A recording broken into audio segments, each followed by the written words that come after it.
আসসালামু আলাইকুম, কেমন আছেন সবাই? আবারও আমি আপনাদের মাঝে ভিডিও নিয়ে হাজির হলাম। আজকে আমি অ্যাডোবি ইলাস্ট্রেটরের সিরিজ ভিডিওর প্রথম পর্ব দেখানোর চেষ্টা করব। আজকে আমি অ্যাডোবি ইলাস্ট্রেটরের বেসিক ব্যবহার কিভাবে জানতে হয় এই টোটালি বর্ণনা করব। সো চলে যাই আমরা স্ক্রিনে।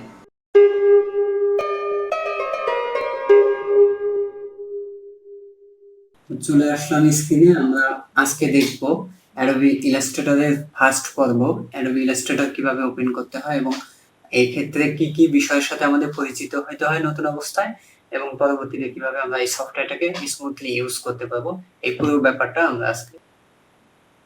আমি আশা করতেছি সবারই অ্যাডোবি ফটোশপ এবং ইলাস্ট্রেটর আছে। যাদের নেই তারা অবশ্যই আমাকে কমেন্ট বক্সে জানাবেন।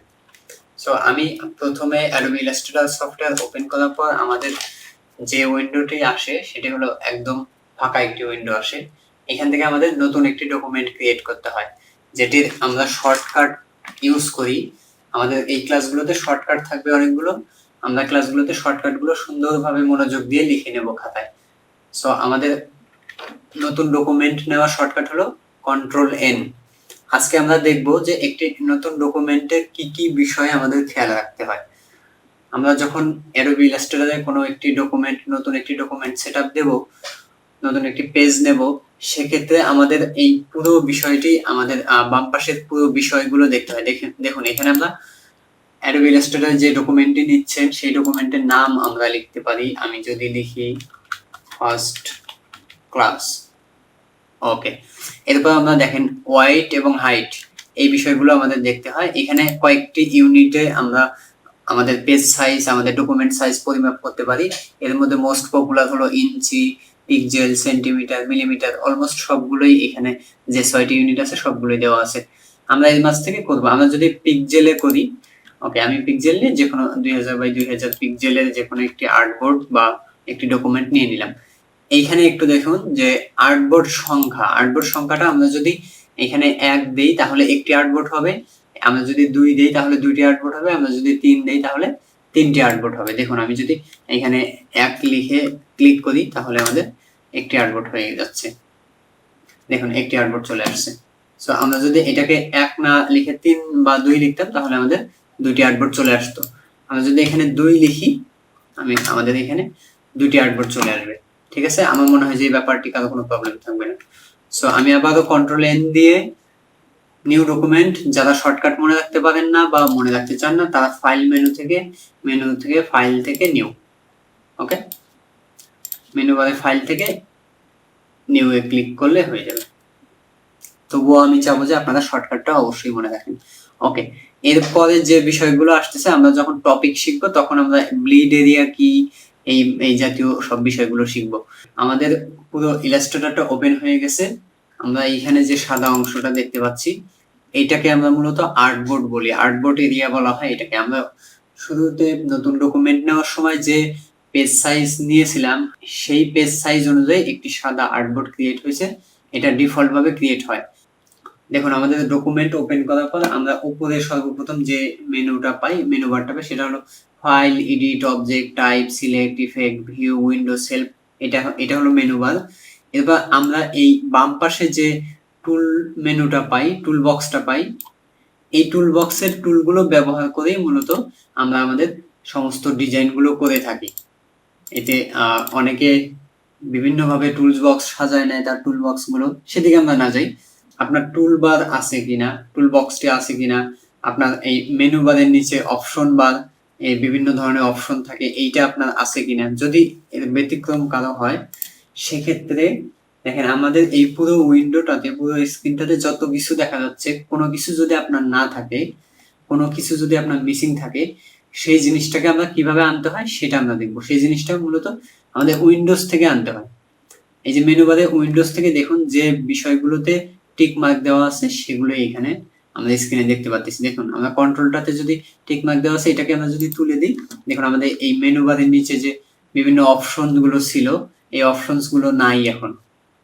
সো আমাদের উইন্ডোজ থেকে কন্ট্রোলটাতে ক্লিক করে রাখতে হবে। ওকে, এরপর আমরা উইন্ডোজ থেকে যদি আমরা টুলবারে আসি, দেখুন টুলবারে এসে বেসিক আছে, বেসিক টুলগুলো আছে, টুলবারে এসে টুলবার থেকে অ্যাডভান্স আছে। আমি চাবো সবাই যারা নতুন শিখতেছেন টুলবার থেকে অ্যাডভান্স ক্লিক করে রাখবেন, তাহলে এই টুলবারটা থাকবে। আমি বেশ কিছু সহজ এবং শর্টকাট দিয়ে দেব।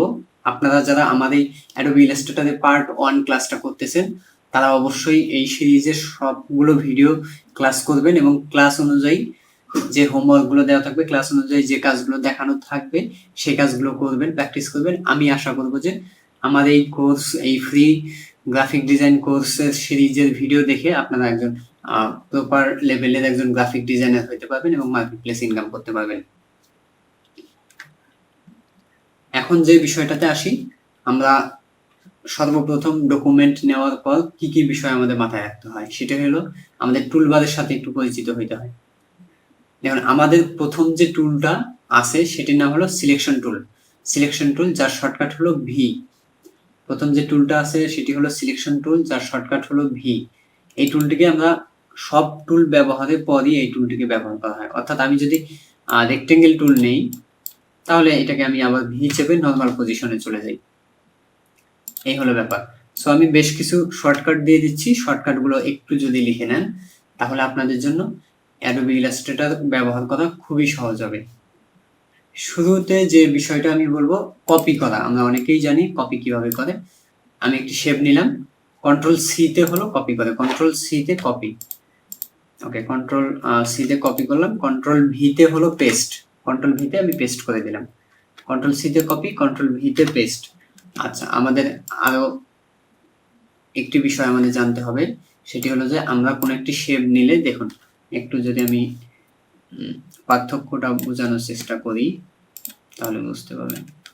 ওকে, দেখুন আমরা যে কোনো ইলাস্ট্রেটরে যে কোনো শেপ যখন নেব, যে কোনো ধরনের শেপ যখন নেব, শেপ নেওয়ার পর দেখবেন যে এখানে ফিল কালার এবং স্ট্রোক কালার, স্ট্রোক বলতে এই যে আউটলাইন বর্ডারটাকে আমরা স্ট্রোক কালার বলি এবং এর ভেতরের যে কালারটা সেটাকে আমরা ফিল কালার বলি।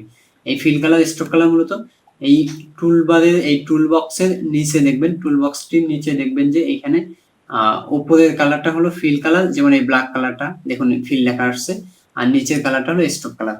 কেউ যদি একটি শেপ নেওয়ার পর ফিল কালার চেঞ্জ করতে চায় তাহলে সে খুব সহজে এই ফিল কালারটাতে ডাবল ক্লিক করে এইখান থেকে যে কোনো কালার পিক করতে পারে, যে কোনো কালার সিলেক্ট করতে পারে। সাপোজ আমি এটা সিলেক্ট করে ওকে করে দিলাম, দেখুন আমার ফিল কালারটি কিন্তু চেঞ্জ হয়ে গেছে।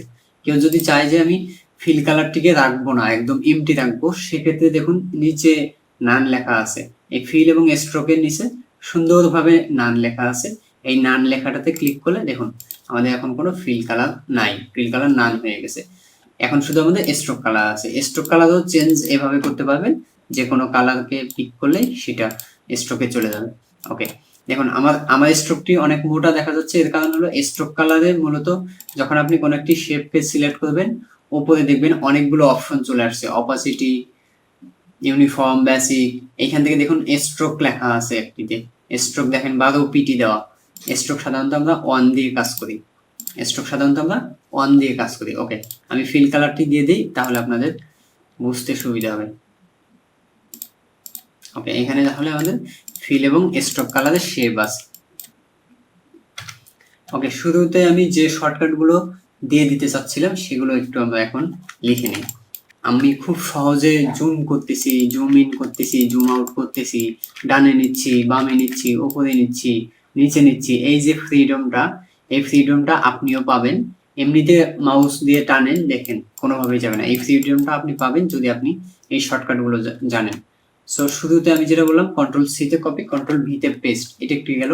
এবং আরেকটি ব্যাপার হলো কন্ট্রোল সিতে কপি, কন্ট্রোল বি, কন্ট্রোল বিতে হলো ব্যাকগ্রাউন্ডে পেস্ট, কন্ট্রোল বিতে হলো ব্যাকগ্রাউন্ডে পেস্ট। সাপোজ আমি এই শেপটাকে কন্ট্রোল সি দিয়ে যদি কপি করি, কন্ট্রোল বি যদি চাপি, তাহলে এই শেপটা ওই শেপের একদম পিছনে যে পেস্ট হয়েছে তার প্রমাণ হলো, দেখুন আমি শেপটি বড় করে কালার চেঞ্জ করে দিচ্ছি, এই দেখুন এই হলুদ শেপটি পিছনে যেয়ে কিন্তু পেস্ট হয়ে গেছে।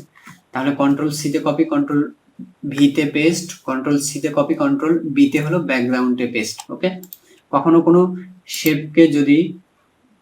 শেপকে যদি পিছনে বা সামনে আনতে হয়, যেমন আমি যদি হলুদ শেপটাকে উপরে নিয়ে আসতে চাই, তাহলে আমি দেখেন ওই শেপটাকে সিলেক্ট করব, করার পর মাউসের রাইট বাটনে ক্লিক করব, করে অ্যারেঞ্জ থেকে আমরা bring to front, bring to front, bring to forward, bring to backward, send to back, এখানে অনেকগুলো অপশন আমরা পাবো এই অ্যারেঞ্জ থেকে। দেখেন সিলেক্ট করে, শেপটিকে সিলেক্ট করে মাউসের রাইট বাটনে ক্লিক করে অ্যারেঞ্জ থেকে এখানে আমরা কোনো একটি শেপকে পিছনে থাকবে না মাঝে থাকবে না উপরে থাকবে সেটা খুব সহজে সিলেক্ট করা যায়। আমি যদি ব্রিং টু ফ্রন্টে করে দিই তাহলে দেখুন উপরে চলে আসছে হলুদ শেপটা, এটা কিন্তু নিচে চলে গেছে। ওকে, এরপর হলো কোনো একটি শেপকে কিভাবে লক করতে হয় সেটি একটু জানাটা ইম্পর্টেন্ট। দেখুন এই শেপটাকে আমরা ইজিলি মুভ করতে পারতেছি মাউস দিয়ে ধরে, কিন্তু এই শেপটি মাঝে মাঝে আমাদের এই জন্য ডিস্টার্ব করবে, মাঝে মাঝে আমাদের শেপগুলোকে লক করতে হয় যেন আমাদের কাজে কোনো ডিস্টার্ব না হয়। সেক্ষেত্রে আমরা এই শেপটিকে কি করব, কন্ট্রোল, কোনো একটি শেপকে লক করতে গেলে Ctrl+2 চাপবো। দেখুন আমি কিবোর্ডে Ctrl+2 চাপছি, শেপটি কিন্তু লক হয়ে গেছে, এখন আমি শেপটিকে কোনোভাবেই ধরতে পারতেছি না। কখনো যদি শেপটিকে আবার মুভ করতে হয় তখন তো আমাকে এটাকে আনলক করতে হবে, সেক্ষেত্রে আমরা যে শর্টকাটটা ব্যবহার করি সেটি হলো Ctrl+Alt+2। তাহলে Ctrl+2 তে লক হয়ে গেল এবং Ctrl+Alt+2 তে আনলক হয়ে গেল। ওকে, আমাদের কখনো যদি কোনো একটি শেপকে হাইড করতে হয় সেক্ষেত্রে আমরা ব্যবহার করি Ctrl+3, Ctrl+3 তে হাইড এবং Ctrl+Alt+3 তে আনহাইড। ওকে ওকে, এই শর্টকাটগুলো বেসিক একদম যে লেভেলের শর্টকাটগুলো সেগুলো আমি আজকে আমাদের ক্লাসে দেখানোর চেষ্টা করতেছি। এরপর হলো দেখুন আমি খুব সহজে জুম ইন করতেছি, জুম আউট করতেছি। আমি অ্যাডোবি ইলাস্ট্রেটরে বেশ কয়েক ভাবে জুম করা যায়, জুম ইন করা যায়, জুম আউট করা যায়। আমি যদি কন্ট্রোল চেপে প্লাস চাপি তাহলে জুম হচ্ছে, কন্ট্রোল চেপে যদি মাইনাস চাপি তাহলে জুম আউট হচ্ছে। আমি যদি অল্টার চেপে মাউসের কার্সরটা ঘুরাইতে থাকি, মাউসের চাকাটা যদি ওপর নিচ করতে থাকি তাহলে দেখুন জুম ইন জুম আউট সুন্দরভাবে হচ্ছে। কিন্তু এর কোনোটাই প্রপার আসলে প্রসেস না। এক্সাক্ট জুম ইন এবং এক্সাক্ট জুম আউট এবং এক্সাক্ট লোকেশনে জুম ইন জুম আউট করতে চাইলে যে প্রসেসটা আমরা অবলম্বন করি, আমি অবলম্বন করি স্পেশালি, সেটি হলো control space bar. Control space bar চাপলে দেখুন মাউসটি প্লাস আকার ধারণ করে। এখন আপনি যে জায়গাটাতে ক্লিক করবেন সেই জায়গাটা আপনার দিকে জুম হয়ে আসবে। দেখুন আমি ক্লিক করতেছি, জুম হয়ে আসতেছে। এবং এটিকে জুম আউট করতে চাইলে যে জায়গাটাকে জুম আউট করে দূরে দিতে চাচ্ছেন তাহলে আপনি Ctrl+Alt+স্পেস বার চাপলে দেখুন মাউসটি এখন মাইনাস আকার ধারণ করছে। এখন আপনি ক্লিক করতে থাকেন, এখন জুম আউট হতে থাকবে। সো আমরা খুব সহজে ফার্স্ট এভাবে আমরা জুম ইন জুম আউট করি, কন্ট্রোল স্পেস বার দিয়ে জুম ইন এবং Ctrl+Alt+স্পেস বার দিয়ে জুম আউট করা হয়। ওকে, আশা করি আপনাদের কারো বুঝতে সমস্যা হবে না, আপনারা এই প্র্যাকটিসগুলো করবেন। এরপর আরেকটি বিষয় দেখুন আমি খুব সহজে আমাদের এই আর্টবোর্ডটাকে ডানে বামে নিচে উপরে নিতে পারতেছি মাউস দিয়ে, কিন্তু আপনি মাউস দিয়ে ট্রাই করবেন এরকম হবে, সমস্যা হবে। সেক্ষেত্রে আমরা এখানে একটা টুল ব্যবহার করি যেটির নাম হলো হ্যান্ড টুল। সো আমরা হ্যান্ড টুল যদি ব্যবহার করি তাহলে একটু সময় সাপেক্ষ হয়ে যায়। এই জন্য আমরা যেটা করি সেটি হলো কিবোর্ডের সব থেকে বড় কি স্পেস বার, এই স্পেস বারটা যদি চাপ দেন দেখুন আমাদের মাউসটি কিন্তু মোটামুটি হ্যান্ড বারের মতো হয়ে গেছে, হ্যান্ড টুলের মতো হয়ে গেছে। কিন্তু অথচ মজার ব্যাপার হলো আমরা কিন্তু হ্যান্ড টুলে যাইনি, আমরা নর্মাল টুলেই আসি, সিলেকশন টুলেই আসি, কিন্তু আমরা হ্যান্ড বারের হ্যান্ড টুলের সুবিধা পাচ্ছি। এই জন্য যখন কোনো দিকে ডানে বামে উপরে নিচে নিতে হবে জাস্ট স্পেস বার চেপে ধরে এই দেখুন আপনি উপরে নিচে ডানে বামে যেদিকে ইচ্ছে মুভ করাইতে পারবেন এবং স্পেস বার ছেড়ে দিলে আপনি আগের পজিশনে চলে আসলেন, আপনার মাউস ফ্রি হয়ে গেল। এক্ষেত্রে আমাদের ডিজাইনারদের অনেক হেল্প করে এবং খুব সহজে আমরা কোনো একটি কাজকে খুব ফাস্ট করতে পারি। সো আজকে অনেকগুলো শর্টকাট দিয়ে দিলাম, আমি ভিডিওটা লং করব না। আমাদের পরবর্তী পার্ট 2 ভিডিওটাতে অবশ্যই আমরা আরো বেশ কিছু টুলসের ব্যবহার জানবো। এভাবে আমি আশা করব যে আপনারা যারা আমাদের এই অ্যাডোবি ইলাস্ট্রেটরের ভিডিওগুলোকে ফলো করতেছেন তারা কেউ যদি মন থেকে চান যে আমি ফ্রিতে শিখবো, ফ্রিতে ভিডিও দেখে গ্রাফিক ডিজাইনার হব, একজন ইলাস্ট্রেটর হব, ইলাস্ট্রেশনে এক্সপার্ট হব, তাহলে আমি মনে করি যে আমার এই চ্যানেল অথবা পেজটাকে ফলো দিয়ে রাখুন এবং নিয়মিত আমার ভিডিওগুলো দেখে প্র্যাকটিস করুন। আজকে আমরা দেখলাম অ্যাডোবি ইলাস্ট্রেটরে কিভাবে খুব সহজে নতুন একটি ডকুমেন্ট নিতে হয় এবং সেই ডকুমেন্ট নিতে যেয়ে কি কি বিষয় খেয়াল রাখতে হয়। সেই সাথে আমি যে শর্টকাটগুলো দিয়ে রাখলাম সেই শর্টকাটগুলো সবাই মুখস্থ করে রাখবেন। দেখা হবে পরবর্তী ভিডিওতে।